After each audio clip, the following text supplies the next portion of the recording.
السلام علیکم ورحمۃ اللہ وبرکاتہ۔ اعوذ باللہ من الشیطان الرجیم، بسم اللہ الرحمن الرحیم۔ آیت نمبر 31۔ وَإِذَا، اور جب تلاوت کی جاتی یا پڑھی جاتی علیہم ان کے سامنے آیاتنا ہماری آیتیں، قالو تو کہتے، قد سمعنا یقیناً ہم نے سن لیا، لو نشاء اگر ہم چاہیں، لقلنا تو کہہ لیں، مثل ھذا اس جیسی آیتیں، ان نہیں ہے یہ ھذا یہ، الا مگر، اساطیر الاولین پہلے لوگوں کے قصے کہانیاں۔ نضر بن حارث جو تھا یہ مکہ کا ایک تاجر تھا اور یہ تجارت کرنے ہیرا گیا۔ وہاں پہ اس نے کہانیوں کی مشہور کتاب کلیلہ دمنہ اور کیسر و کسریٰ کے قصوں کی دوسری کتابیں لے آیا۔ جب نبی کریم صلی اللہ علیہ وآلہ وسلم نے قرآن پاک کی آیات پڑھیں اور اس میں پچھلی قوموں کے عبرت آمیز واقعات سنائے تو بڑے غرور سے کہنے لگا کہ ایسی باتیں اور حکایتیں تو میں بھی سنا سکتا ہوں۔ یعنی کہ اس نے اس کو آسان سمجھا کہ یہ پہلے لوگوں کے قصے کہانیاں ہیں، اس میں کوئی نئی بات نہیں، میرے پاس بھی کلیلہ دمنہ ہیں اور بھی بکس ہیں، میں اس میں سے آپ کو پہلی قوموں کے واقعات سنا سکتا ہوں۔ اور اس نے ڈٹائی کے ساتھ یہ دعویٰ کیا، لیکن جب ان سے بار بار اصرار کیا گیا کہ کم از کم 3 آیتوں کی ایک صورت بنا کے لے آؤ، کسی بھی طریقے سے اس قرآن پاک کو ہرانے کی کوشش کرو، لیکن اس خوبصورت کلام کو کوئی بھی شخص ہلا نہیں سکا، نہ اس جیسا، نہ اس سے ملتا جلتا، نہ اس سے کم تر بھی کوئی کلام نہیں بنا سکا۔ آیت نمبر 32۔ وَإِذْ، اور جب، قالو انہوں نے کہا، اللہم اے اللہ، ان کانا اگر یہ، ھذا یہ کلام، هو الحق یہ سچ ہے، من عندک تیری طرف سے، فامطر تو برسا، علینا ہم پر، حجارتم پتھر، من السماء آسمان سے، او ائتنا یا لے آ ہم پر، بعذاب علیم دردناک عذاب۔ یہ دعا مانگنے والا یا یہ کلام کرنے والا نضر بن حارث ہی تھا، اور یا پھر کچھ روایات میں ابو جہل کا نام بھی آتا ہے، ہو سکتا ہے دونوں، ہو سکتا ہے سب کفار کی یہی بات ہو کہ انہوں نے کہا کہ اگر یہ کلام یعنی کہ قرآن پاک حق ہے تو ہم پر آسمان سے پتھر پھینک، اور اگر ایسا نہیں ہو سکتا کوئی بھی ہم پر دردناک عذاب لے آ۔ یعنی کہ ان کی ڈٹائی چیک کریں کہ کس انداز سے اپنے آپ کو ہلاکت میں ڈال رہے ہیں اور اللہ تعالیٰ سے التجائیں کر رہے ہیں کہ ہمارے اوپر یا تو آسمان سے پتھر پھینک یا اور کسی قسم کا دردناک عذاب دے اگر یہ کلام سچا ہے۔ حقیقت میں وہ یہ کہنا چاہ رہے تھے کہ یہ کلام سچا نہیں ہے، نبی کریم صلی اللہ علیہ وآلہ وسلم حق بات نہیں فرما رہے، اور وہ اس سب سے بے نیاز تھے، کیونکہ نبی کریم صلی اللہ علیہ وآلہ وسلم نے ان کے باطل خداؤں کو، ان کے پہلے آباء و اجداد کے اعمال کو باطل قرار دیا تھا، غلط قرار دیا تھا، اور ان کو حق پر نہ قرار دے کر آپ نے اپنے محبوب رب کا کلام پیش کیا تھا ان کے مقابلے میں، اور اللہ کو ایک ہونا پیش کیا تھا، اور وہ اس بات پر راضی نہیں تھے کہ کوئی خدا ایک بھی ہو سکتا ہے، یا ایک خدا کیسے سارے کام اکیلے کر سکتا ہے۔ وہ ان کا ایمان یہاں پر آ کے ڈگمگا جاتا تھا، اس لیے وہ حضور کے سخت مخالف ہو چلے تھے۔ آیت نمبر 33۔ وما کان اللہ، اور نہیں ہے اللہ کی یہ شان، لیعذبہم کہ عذاب دے انہیں، وانت فیہم اور آپ ان کے درمیان تشریف فرما ہوں، وما کان اللہ اور نہیں ہے اللہ کی یہ شان، معذبہم کہ انہیں عذاب دے، وہم یستغفرون حالانکہ وہ اللہ سے بخشش مانگ رہے ہوں۔ بہت پیاری آیت ہے اور یہ نعت مصطفیٰ ہے، اور اس آیت کو شاعر بیان کرتا ہے کہ کہہ رہا ہے آپ کا رب، انت فیہم آپ سے کہہ رہا ہے آپ کا رب، انت فیہم آپ سے، کیوں انہیں میں دوں سزائیں آپ کے ہوتے ہوئے، حال دل کس کو سنائیں، آپ کے ہوتے ہوئے۔ یہاں حضور کی رحمت للعالمین کا بیان ہے کہ حضور اتنی بڑی رحمت ہیں کہ کفار بھی آپ کی وجہ سے عذاب سے نجات پاتے ہیں۔ جب حضور تشریف فرما ہیں تو کسی کافر کو بھی عذاب نہیں دیا جائے گا، کہ نبی کریم صلی اللہ علیہ وآلہ وسلم کو اللہ پاک نے رحمت للعالمین بنا کے بھیجا، اور آپ کے لیے لنت لہم کے الفاظ ہیں قرآن پاک میں کہ آپ بہت نرم دل ہیں، آپ کے لیے یہ بھی گوارا نہیں ہے کوئی کافر بھی کسی عذاب میں مبتلا ہو جائے۔ اتنے پیارے ہیں حضور، اتنا پیار فرمانے والے ہیں اللہ کی مخلوق سے، اپنے امتیوں سے، اپنے اہل بیت اور اصحاب کرام سے، کہ کیا ہی شان ہے۔ اللہ تعالیٰ فرما رہے ہیں کہ جیسے میں نے پچھلی آیت میں پڑھا کہ ان کے جب صبر کا پیمانہ لبریز ہو گیا تو انہوں نے یہ کہنا شروع کر دیا کہ ہم پر آسمان سے پتھر اتار، اور پھر اگلی آیت میں اللہ تعالیٰ فرما رہے ہیں میں نہیں اتار سکتا پتھر، آسمان سے ان کو عذاب نہیں دے سکتا، کیونکہ یا رسول اللہ آپ ان کے درمیان موجود ہیں، آپ کی موجودگی ان پر عذاب کو ٹال رہی ہے۔ نبی کریم صلی اللہ علیہ وآلہ وسلم کو اللہ پاک نے نبی برحق، رسول برحق بنا کر بھیجا، اور ایسا عذاب اس لیے نہیں آیا ان کے اوپر کہ اللہ تعالیٰ فرما رہے ہیں کہ اللہ کی شان نہیں ہے کہ آپ موجود ہوں اور وہ عذاب بھیجے، اور دوسری وجہ یہ ہے کہ ان میں تیرے ایسے غلام ہیں جو ہر وقت تیری بارگاہ میں اللہ تعالیٰ سے بخشش طلب کرتے رہتے ہیں۔ اور یہ دیکھیں اللہ کے محبوب کی کیا شان ہے اور کیا عزت ہے کہ اللہ کے نزدیک اس کے نیکوکار بندوں کی برکت سے کافر اور نافرمان بھی عذاب سے بچے ہوئے ہیں۔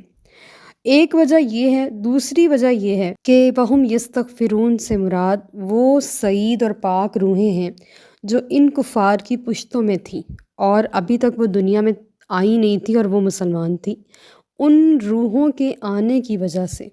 ان کافروں کو عذاب نہیں دیا گیا، اور بہت سارے ان کافروں میں سے بھی مسلمان ہوئے تھے،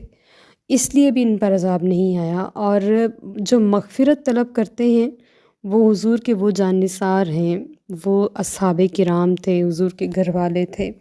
حضور کے چاہنے والے تھے، حضور سے پیار کرنے والے تھے، ابھی مسلمان نہیں بھی ہوئے تھے لیکن حضور کو پسند کرتے تھے اور وہ بخشش مانگتے تھے، ان کی وجہ سے بھی اللہ پاک نے ان پر عذاب نہیں آنے دیا، اور بعد میں وہ مسلمان بھی ہوئے۔ سعید روحیں جو ہوتی ہیں وہ یقیناً ایک نہ ایک دن اسلام کو قبول کر لیتی ہیں، راہ ہدایت کو قبول کر لیتی ہیں۔ مسلمان بھی بہت سارے ایسے ہیں کہ جو مسلمان تو ہوتے ہیں لیکن راہ ہدایت پر نہیں ہوتے، لیکن اگر اللہ نے ان کی روح کو سعید رکھا ہے، خوش قسمت رکھا ہے، تو وہ ایک نہ ایک دن ہدایت کا راستہ ضرور پا لیتے ہیں۔ آیت نمبر 34، وما لہم، اور کیا وجہ ہے ان کے لیے، اللہ یعذبہم اللہ، کہ اللہ انہیں عذاب نہ دے۔ یہ جو اللہ لفظ ہے نا، یہ ان اور لا سے مل کے بنا ہے، اور ان دونوں کو ملا کے اس پر شد آ گئی ہے تو اللہ ہو گیا، یعنی کہ کیا وجہ ہے کہ اللہ انہیں عذاب نہ دے۔ وہم یصدون، حالانکہ وہ روکتے ہیں، عن المسجد الحرام، مسجد حرام سے، وما کانوا اولیاءہ، حال اور نہیں ہے وہ اس کے متولی۔ یہاں پہ جو اولیاء کا لفظ ہے یہ دوست کے زمرے میں نہیں آئے گا، یہ متولی کے زمرے میں آئے گا، یعنی کہ ان کے نگہداشت کرنے والے، اس کے نگہبان۔ ان اولیاءہ، اس کے متولی تو الا المتقون، صرف پرہیزگار لوگ ہیں، ولیکن، اور لیکن، اکثرہم، ان میں سے اکثر لوگ، لا یعلمون، اس حقیقت کو نہیں جانتے۔ اب نبی کریم صلی اللہ علیہ وآلہ وسلم جب مکہ سے مدینہ کی طرف ہجرت فرما گئے اور حضور کے جتنے بھی نام لیوا تھے وہ بھی حضور کے پیچھے پیچھے آہستہ آہستہ کر کے مدینہ تشریف لے گئے، اب پیچھے رہ گئے صرف کافر۔ تو اب اللہ تعالیٰ ان سے پوچھ رہا ہے کیا وجہ ہے کہ وہ ان پر عذاب نہیں بھیج رہا، اور بعض حضرات یہ سمجھتے ہیں کہ پہلی آیت میں عذاب کی نفی کی گئی ہے اور وہ عذاب استحصال ہے، جو وہ عذاب ہوتا ہے عذاب استحصال جو کہ ساری قوم کی جڑ کو ختم کر دیتا ہے، لیکن اس آیت میں عذاب کا اثبات ہے، یعنی کہ اللہ سرزنش فرما رہا ہے کہ میرے لیے عذاب دینا مشکل کوئی نہیں، اور ان پر عذاب کے اترنے کی وجہ جو ہے وہ یہ ہے اللہ تعالیٰ کے رسول اور ان کے پیروکار یعنی کہ اصحاب اور اہل بیت کرام اللہ کے گھر میں اللہ کی عبادت کرنے والوں کو یہ روکتے ہیں، اور وہ اس غلط فہمی میں مبتلا ہیں کہ یہ جو کعبہ ہے اور اس کے وہ متولی ہیں، یہ چیز ان کو عذاب آنے سے روک رہی ہے کہ ہم صدیوں سے یہاں پر اپنی خدمات انجام دے رہے ہیں، ہمارے بزرگ پہلے کر رہے تھے، اب ہم کر رہے ہیں۔ دیکھیں نا کہ خانہ کعبہ کی اگر وہ مجاور ہیں، ٹھیک ہے، وہ خانہ کعبہ کی حفاظت کر رہے ہیں، تو پھر کیا حق پہنچتا ہے کہ اللہ کے گھر میں 360 بت رکھے جائیں اور ہر ایک کو اجازت ہو کہ اپنی مرضی کے جس مرضی بت کی پوجا کی جائے، لیکن جس کا گھر ہے صرف ایک اس کی ہی عبادت سے منع کر رہے ہیں۔ اللہ تعالیٰ فرما رہے ہیں یہ مسجد حرام میں عبادت سے روکتے ہیں، تو جب یہ روکتے ہیں تو مجھے کیا ہے کہ میں ان کو عذاب نہ دوں۔ وہ مجھ پر اپنا متولی ہونے کا رعب جماتے ہیں کہ ہم خانہ کعبہ کے متولی ہیں،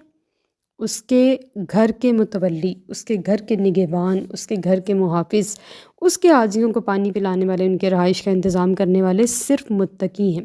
اب اس آیت سے ہمارے لیے جو ایک پہلو نکلتا ہے وہ یہ ہے کہ مسجد کوئی بھی ہو، مسجد حرام کے علاوہ بھی اگر کوئی بھی مسجد کا کوئی خادم ہو، متولی ہو، اس کی نگہبانی کرنے والا، نگہداشت کرنے والا، اس کا مہیمن ہو، تو اس کو متقی ہونا چاہیے، ورنہ مسجد کی خدمت کا حقدار نہیں ہے۔ اللہ تعالیٰ نے اس آیت کے تھرو سمجھا دیا کہ مسجد کے متولی متقی ہوں گے، ادروائز نہیں۔ اور اس چیز کو ہمارے جتنے بھی مسجد کی تولیت کو انجام دینے والے افراد ہیں ان سب کو ضرور ذہن میں رکھنا چاہیے۔ متقی کی علامات ہم نے پیچھے کئی بار پڑھ لی ہوئی ہیں کہ بہت ساری آیات میں بار بار متقیوں کا تذکرہ ہے کہ متقی کون ہوتا ہے کہ جو اللہ سے ڈرے اور جہاں اللہ اس کو دیکھنا چاہے وہ وہاں سے کبھی غیر حاضر نہ ہو، اور جہاں وہ اس کو نہ دیکھنا چاہے وہاں وہ کبھی حاضر نہ ہو۔ یہ متقی کی علامات ہیں۔ آج بھی جو خانہ کعبہ کے خادم ہیں، جو خانہ کعبہ کی رکھوالی کر رہے ہیں، جو اس کے ذمہ داران ہیں، ان کے لیے بھی یہ آیت ہے کہ انہیں تقویٰ کو اپنے دل میں جگہ دینی چاہیے، جس کے بارے میں نبی کریم صلی اللہ علیہ وآلہ وسلم نے دل کی طرف اشارہ کر کے فرمایا تھا کہ تقویٰ ہنا، تقویٰ یہاں ہے۔ آیت نمبر 35، وما کانا، اور نہیں تھی، صلاتہم، ان کی نماز، عند البیتی، گھر کے پاس، یعنی کہ یہاں جو بیت ہے اس سے مراد خانہ کعبہ ہے، خانہ کعبہ کے پاس، الا، مگر، مکاء و، سیٹی، تصدیتاً، اور تالی بجانے کے، فذوقوا، پس چکھو، العذاب، عذاب کو، بما کنتم، اس وجہ سے کہ تم تکفرون، کفر کیا کرتے تھے۔ حضرت ابن عباس رضی اللہ تعالیٰ عنہ فرماتے ہیں کہ کفار جب طواف کعبہ کیا کرتے تھے تو بالکل برہنہ کیا کرتے تھے، اور سیٹیاں اور تالیاں بجانا ان کی نماز ہوا کرتی تھی، نعوذ باللہ۔ یعنی کہ یہ ایک بالکل بے معنی کلمات ہیں، بے معنی شور ہے، یہ لہو و لعب ہے اور کچھ بھی نہیں۔ نہ اس میں ذکر الہی ہے، نہ عاجزی ہے، نہ روح عبادت ہے، کچھ بھی نہیں ہے سوائے ہاتھ پہ ہاتھ مارنا، شور کرنا اور سیٹیاں بجانا اور تالیاں بجانا۔ یہ سب کچھ شریعت نہیں تھی، لیکن وہ اسی شریعت کے اوپر چل رہے تھے۔ تو اللہ تعالیٰ فرما رہے ہیں اب چکھو عذاب۔ اب یہ عذاب کون سا تھا؟ سب سے پہلے تو میدان بدر میں ان پر عذاب آیا، ان کے 70 سردار مارے گئے۔ پھر اس کے بعد کہ ان کے اوپر اتنے سارے مصائب پے در پے آئے، پھر غزوہ احد ہوا، پھر خندق ہوا، پھر اور بھی بہت سارے غزوات، سرایا، اور جہاں تک اسلام کی شعائیں پہنچیں اور اسلام کا جھنڈا پوری دنیا تک اس کی کرنیں پہنچنے لگ گئی، اسلام کا جھنڈا لگ گیا، یہ لوگ اس عذاب میں گرفتار ہوئے۔ اور پھر جب وہ مرے تو مرنے کے بعد قبر کا اور پھر نعوذ باللہ جہنم کا دائمی عذاب۔ ریزن صرف ایک تھی، اللہ اپنے بندے پر بہت مہربان ہے، وہ کبھی بھی ان کو بلا وجہ عذاب نہیں دیتا، کبھی بھی ان کو بے علمی میں ان کے اوپر عذاب نہیں اتارتا، بلکہ عذاب تب آتا ہے جب وہ پہلے اپنا نبی اور کتاب اور دیگر احکامات بھیجتا ہے، اسلام کی روشنی دکھاتا ہے، پھر اگر وہ اس کو ایکسیپٹ نہیں کرتے ہیں تو پھر وہ ان پر عذاب نازل کرتا ہے۔ تو عذاب میں وجہ جو تھی وہ کفر تھی، جو نہ ماننا وجہ تھی۔ تو اللہ تعالیٰ فرما رہے ہیں تو ٹھیک ہے، جب میری بات نہیں ماننی تو اب عذاب چکھو۔ یہ ایک بہت ہی زیادہ تکلیف دہ ترین ناراضگی ہے اللہ کی اپنے بندے کے ساتھ کہ اگر میری بات نہیں ماننی تو ٹھیک ہے، ایسے ہے تو پھر ایسے ہی صحیح۔ آج کا سوال یہ ہے، کیا نبی کریم صلی اللہ علیہ وآلہ وسلم کی رحمت صرف مسلمانوں تک محدود ہے؟ وما علینا الا البلاغ المبین۔ Like, subscribe and share.